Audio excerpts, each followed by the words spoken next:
My name is Greg Garrett. I live in Providence. I'm representing myself. I am going to be speaking on 7 bills all at the same time because these are all connected.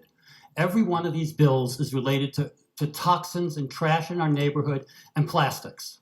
I mean, whether you're talking about PFAS, which are organic chemicals that are created from petroleum products, or plastic bottles, also created from petroleum products. So every one of these things that's polluting our society is also contributing to our climate issues. They all are placed, even if they're done well, they're producing a lot of methane. So all of these products contribute to climate change and global warming and all of those catastrophes. So we need to think about that very, very carefully.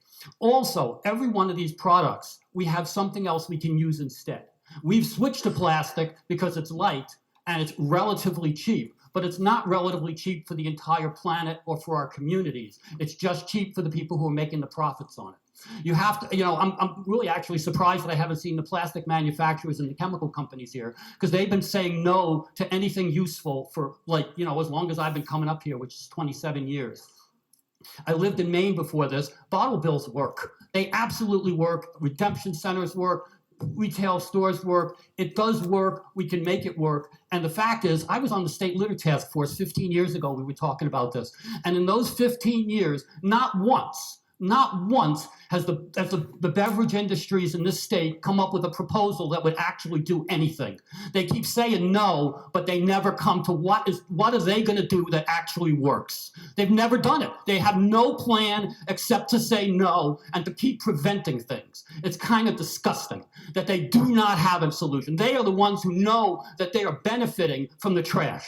And they say, oh, we're so sorry about the trash, but they have never yet put in a credible presentation as to what we actually should do about it. And when we actually get good bills like this one, like the ones that work in the other states, they go, no. It's ridiculous. And we do the same thing with PFAS. What do we have that we can't replace? PFAS and stuff like paper cups and stuff. We could replace that with real cups. Things that we don't throw away. But we've become a throwaway society. I remember as a kid having returnable bottles. I mean, the little store that I bought them in was much smaller than any little store I see in Rhode Island. I was in the Bronx. They had, postage stamps for stores. They took bottles back. The fact that everybody keeps saying we can't do this just means they ain't tried. I run into this all the time. We've got all of these businesses that, and businesses say we're the great innovators in America. And they don't innovate at all. They are the most backward and regressive group of people I have ever met. And they do not actually innovate. They do not actually do anything to help our communities. They're basically just the story of no. So we've got 7 bills, extended producer responsibility. Why is it that somebody who produces something won't take it back and reuse it? These are the things we should be doing for everything. We should not be a throwaway society. Yeah, we are one, but that's only because the people who kept benefiting from not having to be responsible have kept putting more and more money into the political system. Sheldon Whitehouse constantly talks about the dark money, and that's exactly what's going on. The chemical industry, the bottle industry, the oil industry, all of these groups are doing all of this behind-the-scenes lobbying because they don't want progress. They want to continue to pollute and kill us. And that's what they're doing. Think about how many people are dying from PFAS.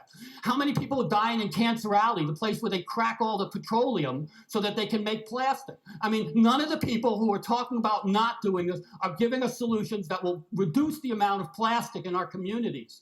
So it's time to actually do this right. We think of these all as separate bills, but we really need to think of this all together as how do we actually start the process of cleaning our society, of reducing waste, of getting material culture to the point where things are built to last. If you're building things to throw away, you're not ever going to solve this problem. We need to build things to last, build things that we can reuse and then upcycle.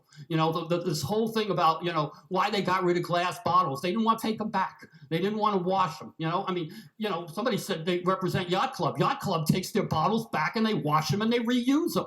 We could all do that. And, when I was a kid, they had supermarkets and they took bottles back. It's like we do not seem to be thinking very clearly about the future of the planet and what it looks like.